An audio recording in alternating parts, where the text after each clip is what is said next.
في سؤال بسيط بس عميق جدا، هل مشاعرنا فطرية؟ يعني كلنا بنتولد بمشاعر زي الخوف والغضب والحب؟ ولا المشاعر دي مفاهيم اتعلمناها من المجتمع والناس اللي حوالينا؟ أكيد لأ، دي حاجة بنتولد بيها. الموضوع ده عليه جدل كبير، ولكن دورنا هنا إن احنا نفهم الجانبين ونحاول نشوف احنا واقفين فين. أول رأي، المشاعر فطرية وبيولوجية. علماء كتير زي بول إك شايفين إن المشاعر الأساسية زي الفرح والحزن والغضب والخوف موجودة في كل الثقافات حتى عند الأطفال الرضع. يعني مثلا طفل صغير عمره شهر بيعيط لما امه تسيبه من غير ما حد يشرح له يعني ايه فراق. دراسات ايضا بتقول ان الناس من ثقافات مختلفه بيعبروا عن المشاعر دي بنفس تعبيرات الوش تقريبا، وده دليل ان في حاجه غريزيه جوانا. تاني راي، المشاعر مفاهيم بنتعلمها. الفيلسوفه ليزا فيلدمان باريت عندها نظريه بتقول ان المشاعر مش حاجه ثابته جوانا، دي مفاهيم بنتعلمها من المجتمع واللغه.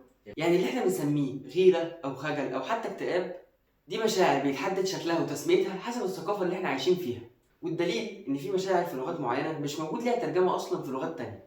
يعني المجتمع مش بس بيسميها، ده كمان بيحددها وبيعرفنا ازاي نعبر عنها. طيب مين فيهم عنده حق؟ بصراحه الاتنين. البيولوجيا بتدينا الاساس، رد فعل جسدي بسيط، بس اللي بيحصل بعد كده ده دور المجتمع، اللغه والتجربه. يعني احنا بنتولد باساس ولكن بنبني عليه حاجات كتيره جدا على حسب احنا فين وبنعيش ازاي. بالنسبه لي انا شايف ان فهمنا للمشاعر لازم يكون مرن. انا مثلا زمان لما كنت بحس ان انا مخنوق ما كنتش بقدر احدد اذا كان ده خوف، حزن او توتر. بس مع الوقت ومع ان الواحد بدا يسمي اللي بيحس بيه، فهمت ان المشاعر مش بس احساس، دي لغه بنتعلم نترجمها.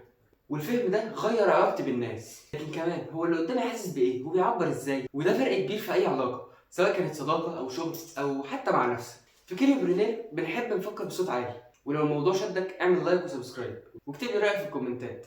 انت شايف مشاعرك طلعت من جوه ولا اتعلمتها من اللي حواليك؟ استناني في فيديو جديد وخلينا نكمل سلسله اننا نفهم نفسنا سوا.